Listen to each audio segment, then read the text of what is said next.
Welcome. This is Heartstock Radio. I'm your host, Carol Murphy. Remember that you can email us at heartstockradio@gmail.com. We love to hear from you, and especially if you're using business as a force for good and you'd like to be a guest on our show. Daniel Hogan is in the studio, and today our guest is Joanna James, and she'll be with us in just a moment. Tell us all about what she's up to. She's a filmmaker of the PBS broadcast film A Fine Line. She's also the founder of MAPP. In just a moment, she'll be with us. This is Heartstock. Thanks for listening.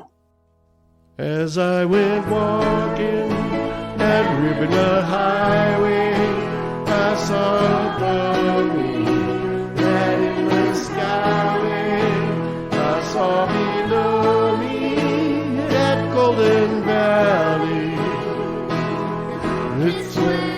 Hello again. This is Heartstock Radio. I'm your host, Carol Murphy, and Daniel Hogan is in the studio. Today, our guest is Joanna James, and she's got a lot going on. I'm very excited to hear about MAPP and the films, well, maybe more than one, that she has been creating. Hi, Joanna. How are you? And thanks for being on Heartstock. Hi, Carol. Thanks for having me on. It's my pleasure. Indeedy. So where are you located? Where are you speaking with us from today? I'm based in Connecticut. I lived in Manhattan for the last 11 years with my kids, but finally COVID, like many, sort of forced us out by the end. I have 3 little girls, so two-bedroom apartment wasn't cutting it. Oh, my goodness. Yes, and lots of drama there. Can you give our listeners a little intro here? What is MAPP, and how does it relate to the film that you created, A Fine Line? Yes, well, MAPP is a 501c3 nonprofit, and it's a nonprofit to empower more women into leadership, and we do that through mentorship and advocacy. And it started as a social impact arm off the film A Fine Line, which is a documentary that I directed and produced. And so really, it was my filmmaking. I'm a filmmaker. That's how this all started for me, and in particular, how we created MAPP. And you mentioned that you lived in New York City before. Is that where you grew up? Where are you from originally? And how did you get your training in documentary filmmaking?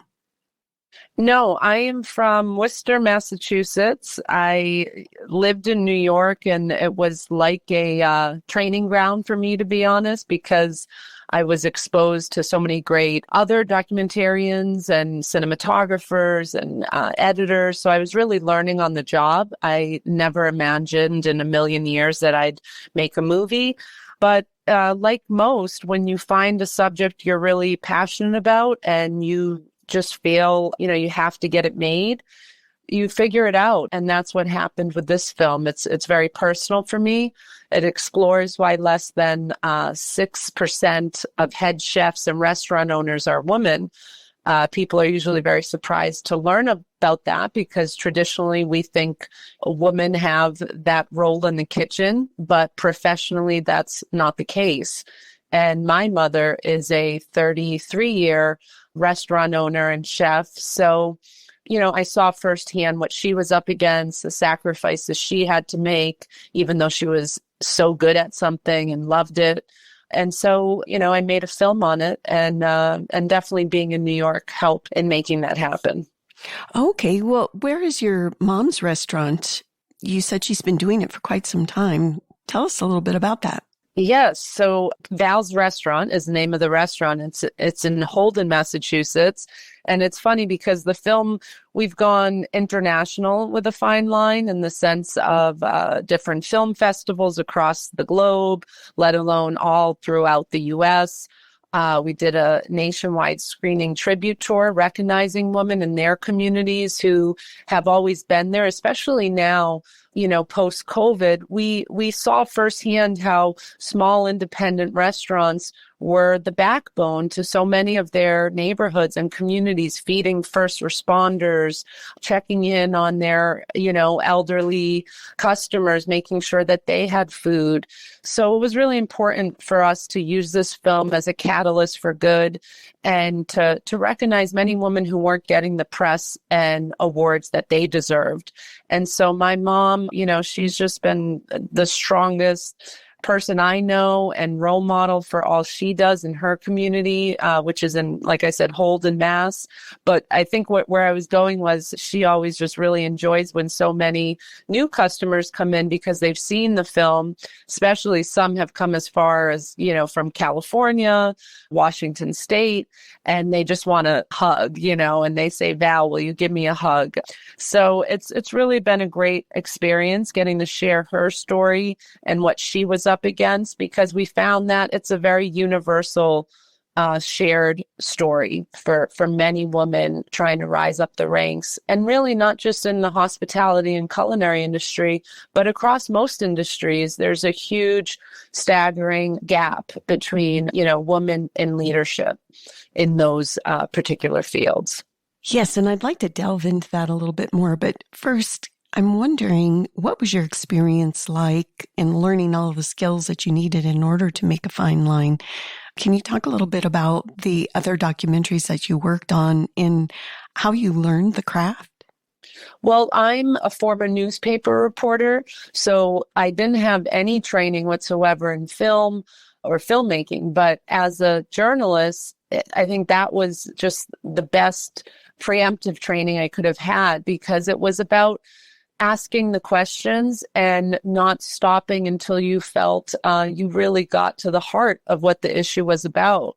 And then in terms of the actual technical stuff in the field of filmmaking, it was really learning as I was going, starting at, point A and then just moving through until we got to the finished film. And so, being in New York City, I was able to go to so many different workshops, many of them from women in film groups that I'm just immensely grateful to have learned about, because otherwise I wouldn't have learned a lot of the inside information, on how to do certain things. So that's also something I take to heart in the programming we offer for MAPP. And also just really listening to my gut as to who I should be working with, because a lot of those people were instrumental in helping me, develop my skill set, and also being patient to work with me and also believe in my vision, because at the end of the day, as the director and producer, I was the one calling the shots. And so to have some of these really esteemed, highly acclaimed editors and cinematographers taking direction from me, that was really, it meant a lot, because at the end we were able to put together a film that won many awards, and beyond the awards really had a sweeping impact in terms of what it was able to do. Just from, I think at the end of it all, it comes down to good storytelling. And I think we did that.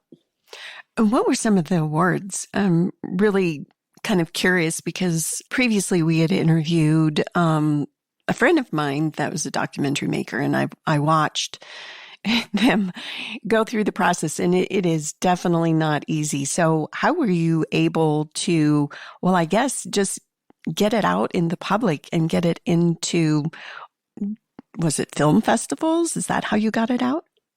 Right. Yes. That's the first step, is really getting into the film festivals, because when you do that, you're also meeting so many other great filmmakers there, but also other avenues to continue to distribute the film, not just at a film festival, but then, you meet someone who says, wow, that film really resonated with me. I want to host a screening. Or did you consider showing the film here, wherever here may be? And so for us, I pretty much did self-distribution. I didn't know I was doing that, but I wasn't getting any great offers from distributors. And I was getting offers and from some really, leading reputable distributors. But you got to really know what you want to do with your film. It's not just about getting it on Netflix or Hulu or wherever, because then it just lives there. It doesn't mean anyone's going to really watch it unless the marketing is behind it.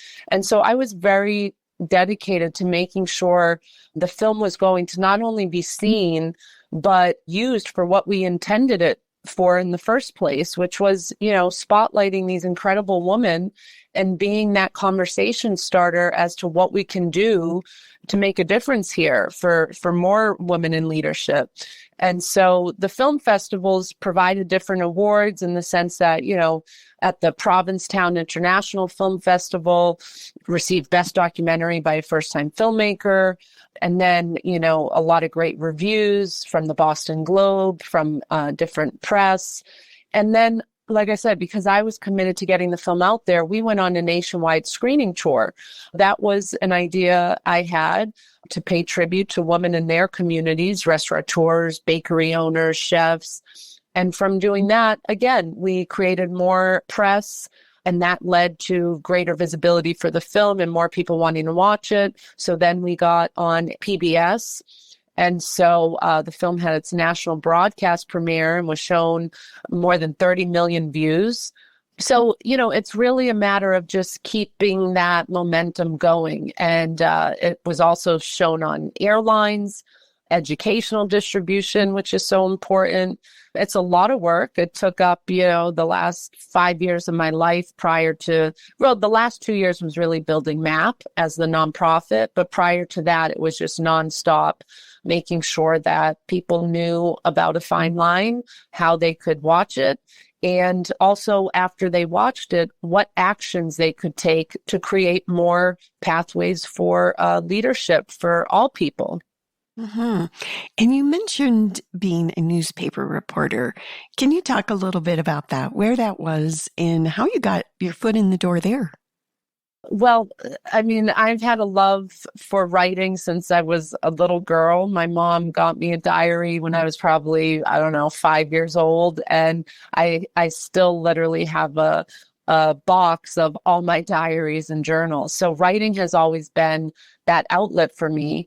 And in particular, when I was in junior high, I also started to hear of things or watch things that just didn't sit well with me, where I wanted to take that level of activism connected to my writing. And so I joined the school newspaper, became the editor-in-chief of the paper. And anything that bothered me or that I thought, the underdog wasn't being represented, or people who needed a voice, that was the role of the newspaper, to be that voice and to investigate. And so I was just, I knew right away that's what I wanted to do. And so throughout high school, I wrote for the paper, went to college studying journalism, and in particular print reporting, and interned at the Boston Globe, and then wrote for a Greek American weekly newspaper. And was sent to Athens for the 2004 Summer Olympic Games. So again, it was just sort of finding the opportunities to keep growing in my craft and advancing in my career. Unfortunately, in 2006, I would say, the industry was, for all intensive purposes, literally going bankrupt. Newspapers in communities were just shutting down entirely. The larger newspapers, it was just really hard to get in, especially as a more advanced reporter, or not advanced, but, midway in my career. So that's when I decided to go back to school for my master's and expanded my studies. I didn't really study film, but I would sit in on some film classes, and I just realized, I could continue to do what I love to do, but do it in other mediums as well. And so it opened up all these other opportunities for me. But at the end of the day, I still consider all my work to be steeped in journalism and my first love, which is writing. And what was your master's in? My master's was in international communication and media. And so, I was paying more attention to new forms of media, which at the time, social media today that feels sort of antiquated was literally at the forefront at the time when I was getting my master's. And then beyond social media, even just seeing sort of the grander scheme of communication from, the boom days of radio to newspapers and then film and television. So it's just sort of opening my eyes to the power of different mediums.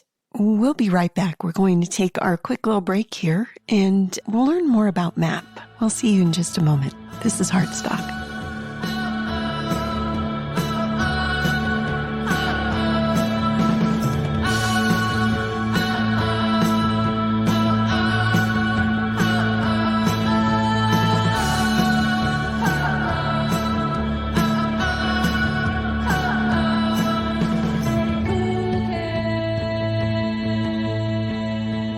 Welcome back to Heartstock. I'm Carol Murphy, your host. Today, our guest is Joanna James. Hi again, Joanna. And can you tell us a little bit more about MAPP? The statistics that you shared before, you said, I think 6% of all head chefs are women.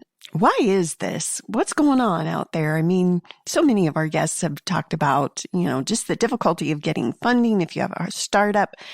And now we're hearing the same dismal numbers in the restaurant industry. Yes, and just to clarify, 6% of head chefs and restaurant owners, so actual restaurant operators and chefs. There's actually a little hope since the film A Fine Line premiered and MAPP was created. We've actually see the data of the work we're doing making a difference. So 5 years prior, it was 19% of head chefs were women, and today we're more than 25%. And I absolutely know it's from much of the work we did because it's, number one, it's a lot of the factors you'd think for any job, really, for women across most industries, which comes down to things like flexible scheduling, which most important, and that's why we're so committed to mentorship, is creating opportunities for women to learn from people who have already been there, done that. And sometimes it doesn't have to be exactly a one-on-one long-term mentorship, as much as just when you're at a point in your career that you can really take that leap to scale and grow, that you have some informative decisions behind you so you can make the right decisions. And mentorship is a great way to do that, connecting people and the right people. So we've been focused on really what we can do to make a difference to change these numbers.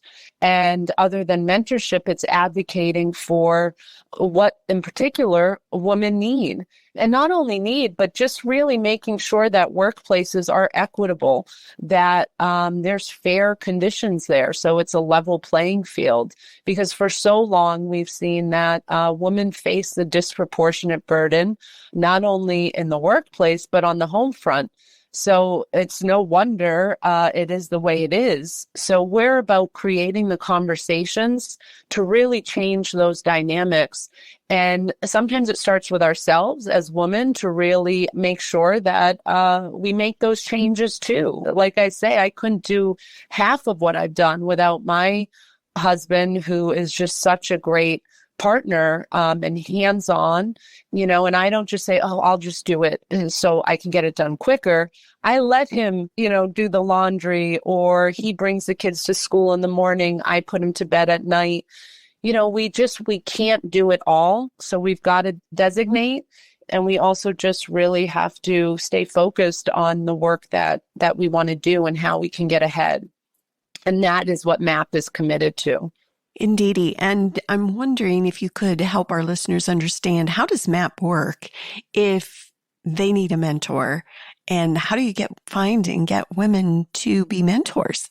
Yeah, so, MAPP is a free membership. You join, there are some different options, especially if you want us to really be more involved in your coaching and career trajectory. But the most important thing is to learn about the different events and options for you, which we provide on our website, MAPP.org, as well as all of our social media. So at MAPP Impact, which is MAPP Impact, and also a Fine Line Movie, because we provide, we have an online webinar that started. It's called the Roadmap series. And each month we tackle a different area of essential areas for women to grow their businesses. And we have industry leaders and experts who are tackling that, from how to get your finances in order, to branding and marketing, to sustainability. So all different areas that we think are important. And all of those people who registered for the Roadmap webinar series then got to apply for seed funding. And we're actually hosting our second annual conference coming up in Miami on May 1st.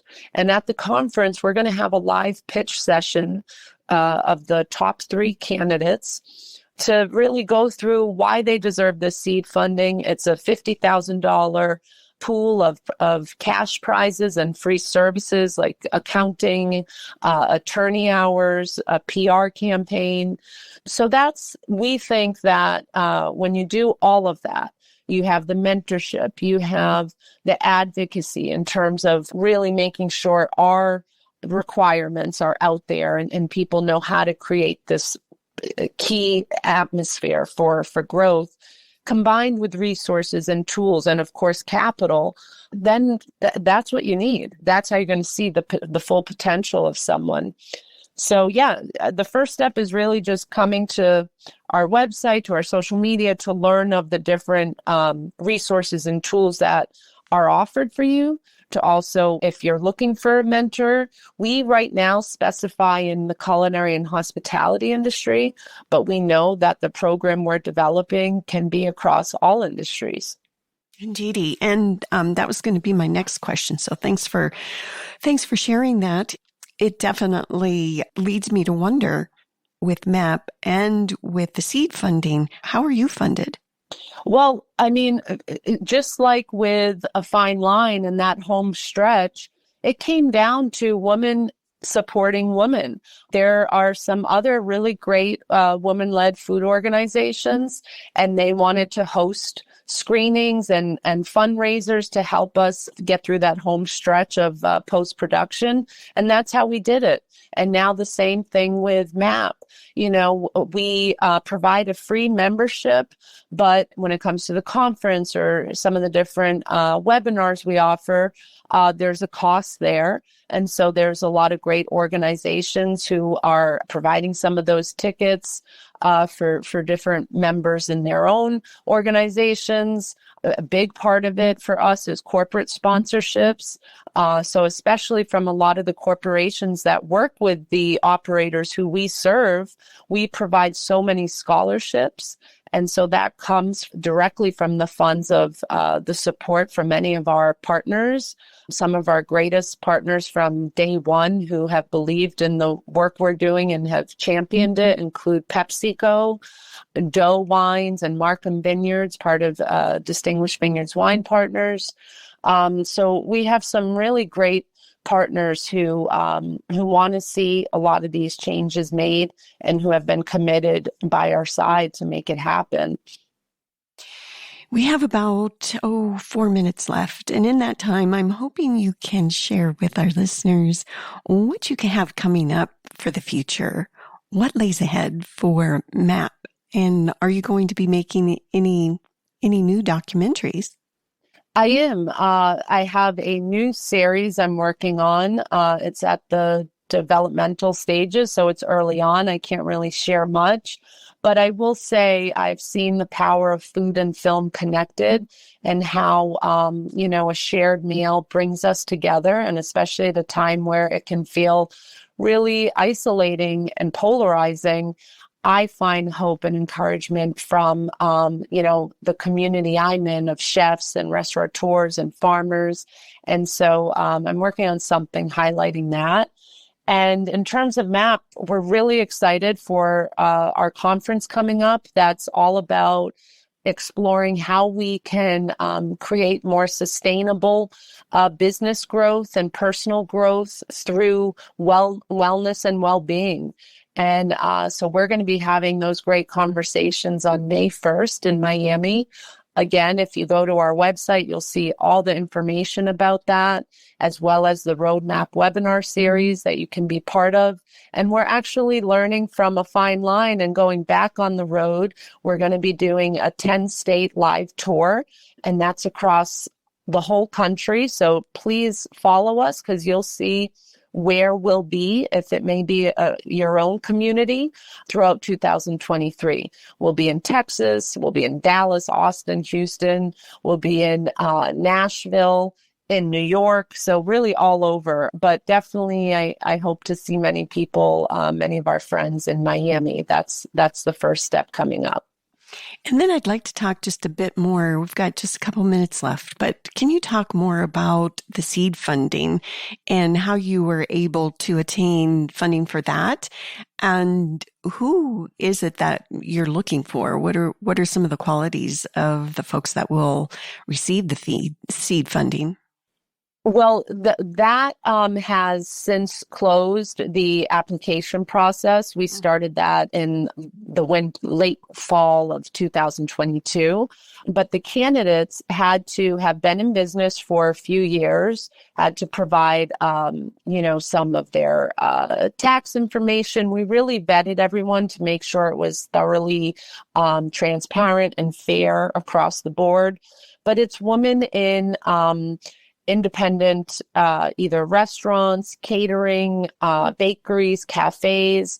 And so we have a great selection of women to choose from. And we've narrowed it down now to our top 5 and going down to the top 3, who will then, like I said, be at the MAPP conference in Miami and really go through why they should get the prizes to help them further scale and grow their businesses. And they also, the other exciting thing I should mention is they're going to be paired with a restaurant group as a mentor for 1 full year. So we're not just giving them capital and services, but we're also really helping them, be connected to such a strong leader in the restaurant industry to help coach them through, to help. Sometimes we just need someone to say, I believe in you and you've got this. And, so we're excited about that program. And how might folks find you? You mentioned a few places, I think, for a fine line, but you yourself, how might folks reach out if they'd like to learn more? Well, you can also reach out to me on my social media at Joanna James Films, JoannaJames Films. I'm on LinkedIn. I would love to hear from people there. And you can visit afinelinemovie.com, the website, so you can see, you can contact us through that website as well. Host any screenings in your communities if you want to get these conversations started. And like I said, for MAPP, it's MAPP, M-A-P-P, Impact. Fantastic. And thank you so much for being on Heartstock, Joanna, in the work you're doing. Thank you, Carol. Indeed. And as usual, we'll be back next week. Until then, peace. This land was with you and me. As I went walking. Heartstock Radio is a production of KBMF 102.5 Butte America Radio. Hear our programs every Friday at 5 p.m. Mountain Standard Time via livestream at butteamericaradio.org. But on the other side